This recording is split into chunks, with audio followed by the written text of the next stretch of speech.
আসসালামু আলাইকুম ওয়া রাহমাতুল্লাহি ওয়া বারাকাতুহু। নাহমাদুহু ওয়া নুসাল্লি আলা রাসূলিল কারীম। আম্মা বা'দু ফাআউযু বিল্লাহি মিনাশ শাইতানির রাজীম। বিসমিল্লাহির রহমানির রহিম।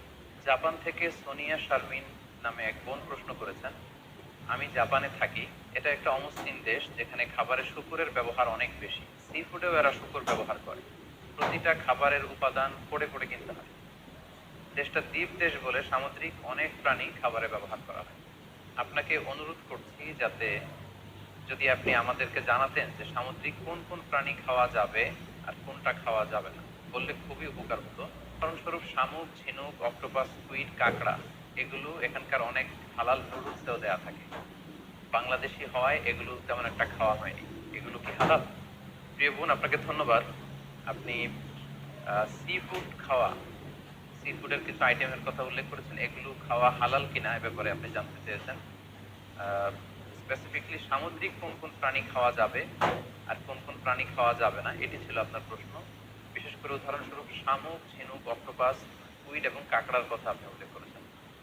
এই প্রশ্নের উত্তরে আমরা বলবো যে আল্লাহ তাআলা আমাদের জন্য, বিশ্বাসীদের জন্য যেটা তৈয়িবাত অর্থাৎ পবিত্র খাবার রয়েছে, এগুলোকে খাওয়া আমাদের জন্য হালাল করেছেন। আর যত খাবাইস বা অপবিত্র নোংরা খাবার রয়েছে সেগুলো তিনি আমাদের জন্য হারাম করেছেন। সূরাতুল বাকারার 172 নম্বর আয়াতে আল্লাহ তাআলা ইরশাদ করছেন, ইয়া আইয়ুহাল্লাযীনা আমানু কুলু মিন তাইয়্যিবাতি মা রাযাকনাকুম ওয়াশকুরু লিল্লাহি ইন কুনতুম ইয়্যাহু তা'বুদুন।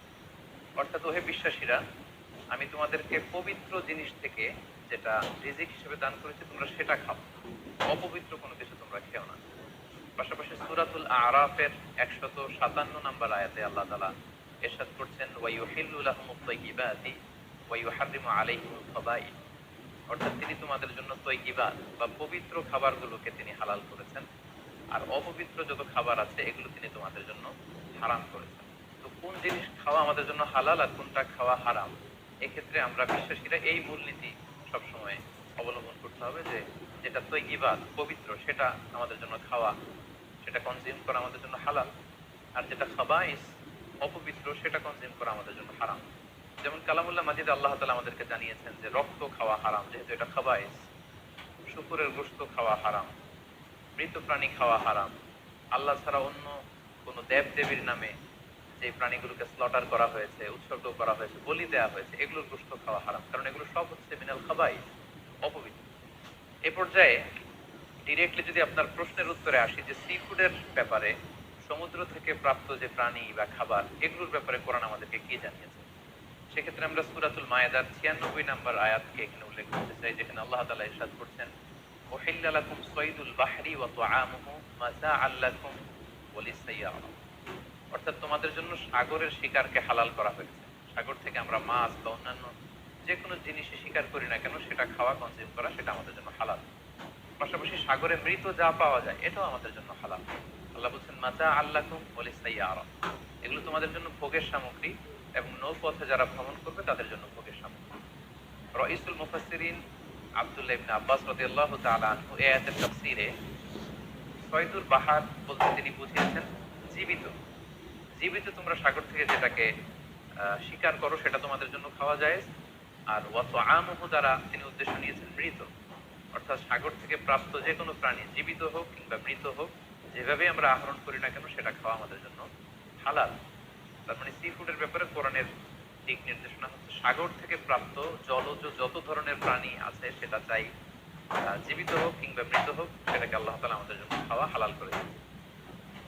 প্রিয় বোন, এবার যদি আমরা সুন্নাহর দিকে তাকাই তাহলে দেখব যে সুনানে নাসাইর একটি হাদিস আমরা এখানে উল্লেখ করতে পারি, যেখানে সাহাবারা আল্লাহ রাসূল সাল্লাল্লাহু আলাইহি ওয়াসাল্লামকে প্রশ্ন করেছিলেন যে ইয়া রাসূলুল্লাহ, আমরা যখন নৌ ভ্রমণে বের হই তখন আমাদের কাছে মিষ্টি পানি খুব কম থাকে, আমাদের সংগ্রহে পানি খুবই কম থাকে, আর সেটা দিয়ে যদি আমরা ওযু করে ফেলি তাহলে আমরা তৃষ্ণার্ত হয়ে যাব।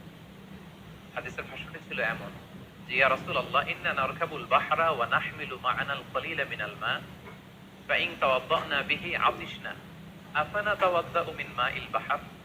সাহাবারা প্রশ্ন করেছিলেন, ইয়া রাসূলুল্লাহ, আমরা কি সাগরের পানি দিয়ে ওযু করতে পারবো? সাগরের পানি দিয়ে কি ওযু করা জায়েজ?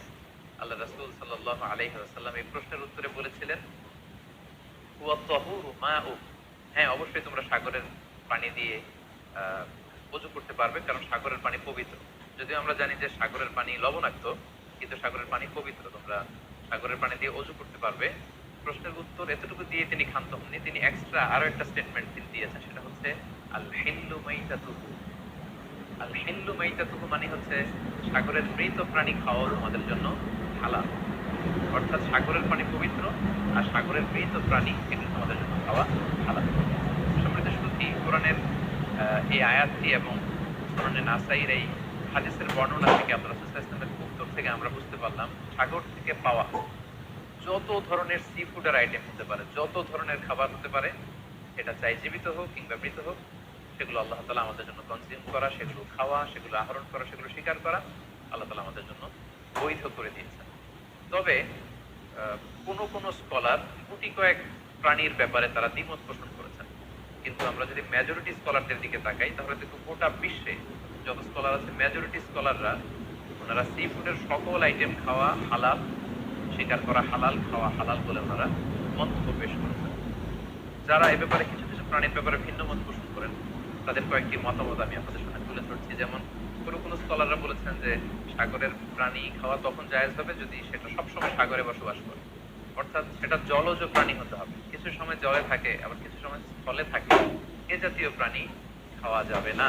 যেমন ব্যাঙের কথা ওনারা উল্লেখ করেছেন, আল্লাহ রাসূল সাল্লাল্লাহু আলাইহি ওয়াসাল্লাম ব্যাঙ হত্যা করতে নিষেধ করেছেন, আর যে প্রাণী হত্যা করা নিষেধ সেটা খাওয়াও নিষেধ, তো ব্যাঙ খাওয়া যাবে না। এক্ষেত্রে ওনারা কুমিরের কথা উল্লেখ করেছেন, কারণ কুমির পানিতেও থাকে আবার ডাঙ্গাতেও থাকে, আর কুমির হচ্ছে খুবই ফেরোসাস, খুবই হিংস্র প্রকৃতির প্রাণী, তো এটার গোশত খেলে ওইটার একটা অ্যাটিটিউড মানুষের মধ্যে চলে আসতে পারে। এজন্য শুধু মালিকি মাযহাবে কুমির খাওয়াকে ওনারা অ্যালাউ করেছেন, বাকি সব স্কলাররা কুমির খেতে নিষেধ করেছেন। এক্ষেত্রে আমরা কচ্ছপের কথা উল্লেখ করতে পারি। কচ্ছপ শুধু পানিতেই থাকে না, কচ্ছপ পানিতেও থাকে আবার কচ্ছপ স্থলেও থাকে, তো এক্ষেত্রেও স্কলাররা কচ্ছপের ব্যাপারে দ্বিমত পোষণ করেছেন। তবে শাফি মাযহাবে কচ্ছপ খাওয়া জায়েজ, তবে সেক্ষেত্রে ওনারা শর্ত আরোপ করেছেন যে এটাকে স্লটার করে জবাই করে তারপরে কচ্ছপের মাংস খেতে হবে। সাগরের প্রাণীর ক্ষেত্রে হানাফি মাযহাবের মূলনীতি হচ্ছে যে সাগর থেকে যেটা মাছ হিসেবে আহরণ করা হয় শুধু সেটা খাওয়া যাবে। আমি আবার বলছি, হানাফি স্কুল অফ থটে ওনাদের মূলনীতি হচ্ছে যেটাকে আমরা মাছ বলি, সাগর থেকে প্রাপ্ত শুধু ওই প্রাণী যেটা মাছ সেটা খাওয়া যাবে। যেটাকে দেখতে অনেকটা কীট পতঙ্গের মতো মনে হয়, যেটা দেখতে অনেকটা পোকামাকড়ের মতো মনে হয়, হানাফি স্কুল অফ থটে সেটাকে নাজায়েজ বলা হয়েছে। যেমন প্রিয় বোন, আপনি প্রশ্ন করেছেন যে শামুকের কথা, ঝিনুকের কথা, কাঁকড়ার কথা, তো এগুলো খাওয়া হানাফি স্কুল অফ থটে মাকরুহ বলা হয়েছে। ওনারা মনে করেন যে এগুলো মাছ জাতীয় প্রাণীর অন্তর্ভুক্ত নয়, বরং এগুলো দেখতে অনেকটা কীট পতঙ্গ বা পোকামাকড়ের মতো, এগুলো জলজ প্রাণী, ফলে এগুলো খাওয়া যাবে না। পাশাপাশি হানাফি স্কুল অফ থটে মাছের ক্ষেত্রেও নিয়ম হচ্ছে যে মাছটা জীবিত আপনাকে শিকার করতে হবে। সেটা যদি মৃত হয়, পানিতে ভেসে আছে, যেটাকে পপি বলে আরবিতে, এই জাতীয় মরা মাছ খাওয়া যাবে না। এর কারণ ওনারা এক্ষেত্রে খুব এক্সট্রা কশন ওনারা ব্যবহার করেছেন, অর্থাৎ মাছ যদি মরে পানিতে ভেসে থাকে সেক্ষেত্রে এটা কি স্বাভাবিক মৃত্যু হয়েছে মাছের, নাকি বিষাক্ত কোনো জিনিস খেয়ে মাছের মৃত্যু হয়েছে সেটা আমরা জানি না। সেক্ষেত্রে ওনারা বলেছেন যে মরে পানিতে ভেসে আছে এরকম মাছ খাওয়া যাবে না, বরং জীবিত অবস্থায় আহরণ করতে হবে।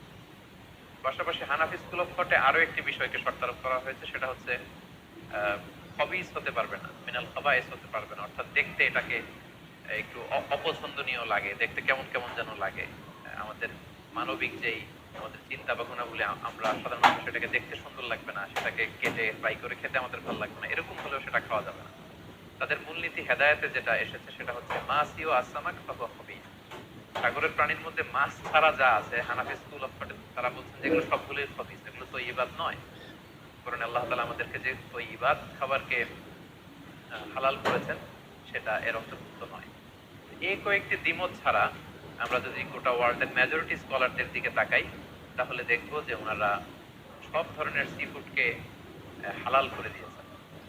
কারণ কোরআনের এই আয়াতটি যেটি আমি বললাম যে উহিল্লা লাকুম সাইদুল বাহরি ওয়া তাআমুহু, এটি এবং রাসূল সাল্লাল্লাহু আলাইহি ওয়াসাল্লামের স্টেটমেন্ট আল হিল্লু মাইতাতু, সাগরের যে কোনো প্রাণী এটা মরা হলেও খাওয়া যায়, এই আয়াতটি এবং এই হাদিসটি এটা হচ্ছে খুব জেনারেল স্টেটমেন্ট, ব্যাপকভাবে সাগর থেকে প্রাপ্ত সকল খাবারের ক্ষেত্রে এটা প্রযোজ্য। যদিও হানাফি স্কুল অফ থটে কিছু কিছু সি ফুডকে মাকরুহ বলা হয়েছে, কিন্তু এগুলোকে আসলে হারাম বলার সুযোগ নেই, কারণ কোন প্রাণীকে খাওয়া হারাম এটা বলতে হলে অকাট্য দলিলের প্রয়োজন। আল্লাহ দিল্লাহ ফাতেরিয়া ছাড়া আসলে কোনো জিনিসকে হারাম বলা যায় না। তো এক্ষেত্রে এটা রুচির ব্যাপার। আমরা যদি গোটা বিশ্বে দেখি যে মেজরিটি মুসলিম কান্ট্রিতে কাঁকড়া খাওয়া হচ্ছে, অনেক স্কলারদেরকেও আমরা দেখেছি ওনারা কাঁকড়া খাচ্ছেন, ওনারা স্কুইড খাচ্ছেন, অক্টোপাস খাচ্ছেন। তো সেক্ষেত্রে আমাদের রুচিতে যদি ভালো লাগে তাহলে আমরা খেতে পারি। এটা রুচির সাথে সম্পৃক্ত। আপনার রুচিতে যদি না কুলায় আপনি খাবেন না। যেমন এক্ষেত্রে আমরা উদাহরণস্বরূপ দব হাদিসে যেটা গুইসাপ জাতীয় একটা প্রাণীর কথা সহিহ বুখারীতে এসেছে, যেটা আমাদের বাংলাদেশে অনেক এলাকায় সান্ডা বলে থাকে। তো এই গুইসাপ জাতীয় প্রাণী খাওয়া কিন্তু হারাম নয়। আমরা সহিহ বুখারীর বর্ণনায় জেনেছি যে আল্লাহ রাসূল সাল্লাল্লাহু আলাইহি ওয়াসাল্লামের স্ত্রী মাইমুনা রাদিয়াল্লাহু তাআলা আনহার বাসায় আল্লাহ রাসূল সাল্লাল্লাহু আলাইহি ওয়াসাল্লাম সহ অনেক সাহাবারা খেতে বসেছিলেন। সেখানে একটা প্লেটে গুইসাপকে ফ্রাই করে দেওয়া হয়েছিল। রাসূল সাল্লাল্লাহু আলাইহি ওয়াসাল্লাম খেয়াল না করে সাধারণ বস্তু মনে করে সেখানে তিনি হাত দিচ্ছিলেন। তখন অনেক সাহাবারা, মহিলা সাহাবারা বললেন, ইয়া রাসূলুল্লাহ, এটা তো দব, এটা তো গুইসাপ। এই কথা শুনে আল্লাহ রাসূল সাল্লাল্লাহু আলাইহি ওয়াসাল্লাম সেখান থেকে হাতটা সরিয়ে নিলেন। তো এই দৃশ্য দেখে খালিদ ইবনে ওয়ালিদ রাদিয়াল্লাহু তাআলা আনহু উনি জিজ্ঞেস করলেন, ইয়া রাসূলুল্লাহ, গুইসাপ খাওয়া কি হারাম? হারাম আদ-দাব্বু ইয়া রাসূলুল্লাহ। আপনি যে হাত সরিয়ে নিলেন, গুইসাপ খাওয়া কি হারাম? আল্লাহ রাসূল সাল্লাল্লাহু আলাইহি ওয়াসাল্লাম বললেন যে না, গুইসাপ খাওয়া হারাম নয়, তবে আমি এটা খেয়ে অভ্যস্ত নই।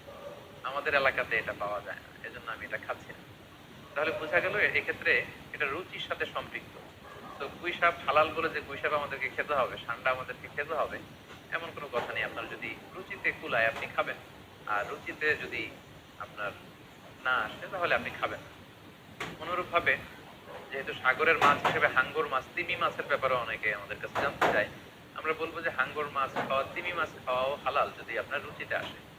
হালাল বলেই যে খেতে হবে এমনটা নয়। সেক্ষেত্রে আমরা সহিহ বুখারী এবং মুসলিমের একটা চমৎকার হাদিসের কথা এখানে উল্লেখ করতে পারি।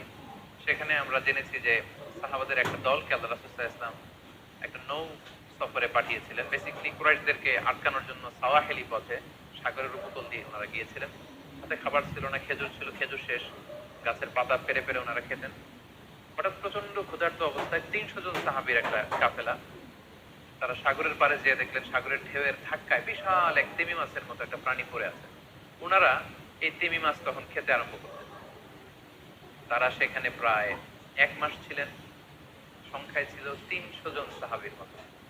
ওনারা এই তিমি মাছ খেয়ে এটাকে ফ্রাই করে, এটাকে সিদ্ধ করে করে টানা ১ মাস ওনারা খেলেন। এবং হাদিসে এসেছে যে আমরা এই তিমি মাছের গোশত খেয়ে, যদিও হাদিসে শব্দটা এসেছে আম্বার জাতীয় একটা মাছ, তো এটা এত বড়, এটা ব্লু ওয়েল টাইপের কোন একটা মাছ হবে, নীল তিমি টাইপের কোন একটা মাছ হতে পারে। কারণ হাদিসে এসেছে মাছের গোশত খেতে খেতে এটার কঙ্কাল বের হয়ে আসে। তো একজন সাহাবা এটার পাঁজরের একটা কঙ্কালকে বালুর মধ্যে গেড়ে দাঁড় করালেন, কঙ্কালের একটা হাড্ডি। এই হাড্ডিটা এত বড় ছিল যে সাহাবারা ওই হাড্ডির নিচে দিয়ে উট সহ, উটের হাওদাত সহ যেতে পারছিলেন এবং ব্যাক করতে পারছিলেন। তাহলে সেই তিমি মাছের কঙ্কালের স্কেলিটনের পাঁজরের হাড্ডিটা কত বড় ছিল, সেখান থেকে আমরা বুঝতে পারি এটা তিমি টাইপের কোন একটা মাছ। সফর শেষ করে ওনারা যখন মদিনায় আসলেন তখন আল্লাহ রাসূল সাল্লাল্লাহু আলাইহি ওয়াসাল্লামকে ওনারা পুরো ঘটনা বৃত্তান্ত খুলে বললেন এবং জিজ্ঞেস করলেন, ইয়া রাসূলুল্লাহ, এই যে এত বড় তিমি মাছের মতো একটা মাছ যে আমরা খেয়েছি, আমরা তো জানি না এত বড় মাছ এটা খাওয়া শরীয়তে বৈধ কিনা। আল্লাহর হাবিব সাল্লাল্লাহু আলাইহি ওয়াসাল্লাম বললেন, এটা বৈধ। তিমি জাতীয় মাছ এগুলো খাওয়া বৈধ, এটা আল্লাহ তাআলা তোমাদের জন্য রিজিক হিসেবে রেখেছিলেন। তো এই মুসলিমে যেই বর্ণনাটা এসেছে, তিনি বললেন যে হুয়া রিজকুন আখরাজাহুল্লাহু লাকুম, এটা আল্লাহর পক্ষ থেকে তোমাদের জন্য নির্ধারিত একটা রিস্ক। এবং আল্লাহ রাসূল সাল্লাল্লাহু আলাইহি ওয়াসাল্লাম বললেন, ফাহাল মাআকুম মিন লাহমি, ওই মাছের গোশত তোমরা যে প্রিজার্ভ করেছিলে ওইখান থেকে কি তোমাদের কাছে কিছু আছে? সাহাবারা বললেন, জি, আমাদের কাছে সেই মাছের কিছু অংশ এখনো আছে। আল্লাহ রাসূল সাল্লাল্লাহু আলাইহি ওয়াসাল্লাম বললেন, তাহলে আমাকে কিছু দাও, ফাতুতঈমুন, আমাকে কিছু খাওয়াও। ওয়ালা ফাআরসালনা ইলা রাসূলিল্লাহি সাল্লাল্লাহু আলাইহি ওয়াসাল্লাম মিনহু ফাআকালাহু, তারা তাদের বাড়ি থেকে সেই মাংসের কিছু অংশ এনে রাসূল সাল্লাল্লাহু আলাইহি ওয়াসাল্লামকে দিলেন, পাঠালেন। এবং সেই তিমি মাছের গোশত থেকে আল্লাহ রাসূল সাল্লাল্লাহু আলাইহি ওয়াসাল্লাম নিজে ভক্ষণ করলেন। সম্মানিত শুধু এই লম্বা হাদিসটি থেকে আমরা জানতে পারলাম যে সাগরের এই হাঙ্গর মাছ, তিমি মাছ, যেগুলো অনেক বড় বড় মাছ, এগুলো খাওয়া বৈধ। যেহেতু সাগরের সব প্রাণী খাওয়া আল্লাহ তাআলা আমাদের জন্য জায়েজ করেছেন। তাহলে আমরা এই সিদ্ধান্তে উপনীত হতে পারি যে সামুদ্রিক সব ধরনের প্রাণী খাওয়া বা সি ফুড খাওয়া জায়েজ, যদি এটা স্বাস্থ্যের জন্য ক্ষতিকর নয় বা এর মধ্যে বিষাক্ত কোনো জিনিস নেই, এটা যদি প্রমাণিত হয়, অর্থাৎ বিষাক্ত নয় এবং ক্ষতিকর বলে প্রমাণিত নয়, এটা যদি আমরা নিশ্চিত হতে পারি, তাহলে আপনার রুচিতে কুলালে আপনি যে কোনো ধরনের সি ফুড খেতে পারেন। তবে যেগুলো ক্ষতিকর, যেমন আমরা জেলিফিশের কথা জানি, স্টোন ফিশ, আমাদের বাংলাদেশে পিরানহা নামে এক মাছের কথা আমরা শুনেছি, যেটা খেলে মানুষের মৃত্যুর সম্ভাবনা আছে, এগুলো বিক্রি করা, এগুলো খাওয়া, কনজিউম করা, এগুলো সবগুলো হারাম। কারণ ক্ষতিকর কোনো জিনিস কোনো মুসলমান কনজিউম করতে পারে না। কারণ আল্লাহ তাআলা সূরাতুল বাকারার 195 নম্বর আয়াতে আমাদেরকে বলেছেন, ওয়ালা তুলকু বিআইদিকুম ইলা তাহলুকা, তোমরা নিজেরা নিজ হাতে নিজেদেরকে ধ্বংসের দিকে ঠেলে দিও না, যেটা তোমার ক্ষতি হতে পারে সে কাজ তুমি করতে পারো না। পাশাপাশি সূরাতুন নিসার 29 নম্বর আয়াতে আল্লাহ তাআলা বলছেন, ওয়ালা তাকতুলু আনফুসাকুম ইন্নাল্লাহা কানা বিকুম রহিমা, তোমরা নিজেরা নিজেদেরকে হত্যা করো না, কারণ আল্লাহ তাআলা তোমাদের উপর খুবই বেশি দয়া পরবশ, তিনি মেহেরবান। তাহলে এই আয়াতগুলোর আলোকে আমরা বুঝতে পারলাম যে বিষাক্ত এবং ক্ষতিকর বলে প্রমাণিত নয় এরকম যে কোনো ধরনের সি ফুড যদি আপনার রুচিতে আসে আপনি খেতে পারবেন। ফলে শামুক, ঝিনুক, অক্টোপাস, স্কুইড, কাঁকড়া, যদিও হানাফি স্কুল অফ থটে এগুলোকে মাকরু বলা হয়েছে, কিন্তু এই ধরনের সি ফুডকে আসলে হারাম বলার কোনো সুযোগ নেই।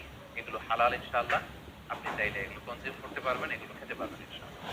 আল্লাহ তাআলা আমাদের সবাইকে ইসলামকে সঠিকভাবে বোঝার, জানার এবং মানার তৌফিক দান করুন। আসসালামু আলাইকুম ওয়া রাহমাতুল্লাহি ওয়া বারাকাতুহু।